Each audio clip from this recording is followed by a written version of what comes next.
नमस्कार शेतकरी बांधवांनो, माहिती शाळामध्ये आपल्या सर्वांचं स्वागत। केंद्रीय अर्थमंत्री निर्मला सीतारामन यांनी यंदाच्या अर्थसंकल्पात अनेक महत्त्वाच्या घोषणा केल्या आहेत। शिक्षण, आरोग्य, पायाभूत सुविधा यांच्या विकासासाठी सरकारनं भरीव तरतूद केली आहे। पण यावेळी केंद्रानं शेती क्षेत्राच्या विकासाकडे विशेष लक्ष दिल्याचं दिसतंय।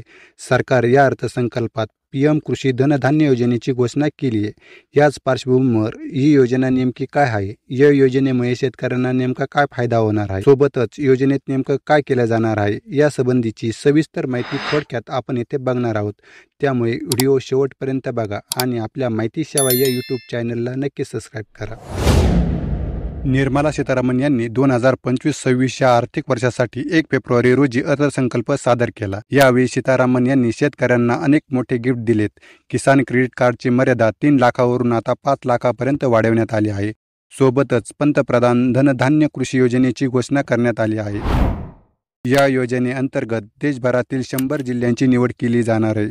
ज्या जिल्ह्यांमध्ये उत्पादकता कमी आहे त्यांच्या या 100 जिल्ह्यांमध्ये समावेश केला जाणार आहे।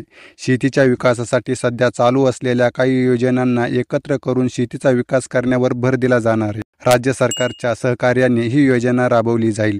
केंद्र सरकारच्या म्हणण्यानुसार देशभरातल्या एकूण 1.7 कोटी शेतकऱ्यांना या योजनेचा थेट लाभ होणार आहे। या योजनेअंतर्गत शेतकऱ्यांना शेतीसाठी लागणारी वेगवेगळी अवजारं, बी बियाणं, खतं खरेदीसाठी आर्थिक मदत केली जाईल। सोबतच या योजनेच्या माध्यमातून कृषी क्षेत्रात रोजगार कसा वाढेल याचाही काम केले जाणार आहे।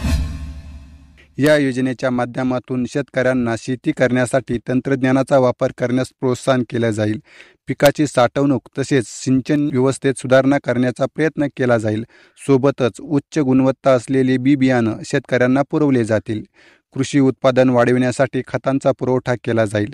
सोबतच या योजनेअंतर्गत शेतकऱ्यांना ट्रॅक्टर, कृषी पंप आदी उपकरणं घेण्यासाठीही अर्थसहाय्य केलं जाईल।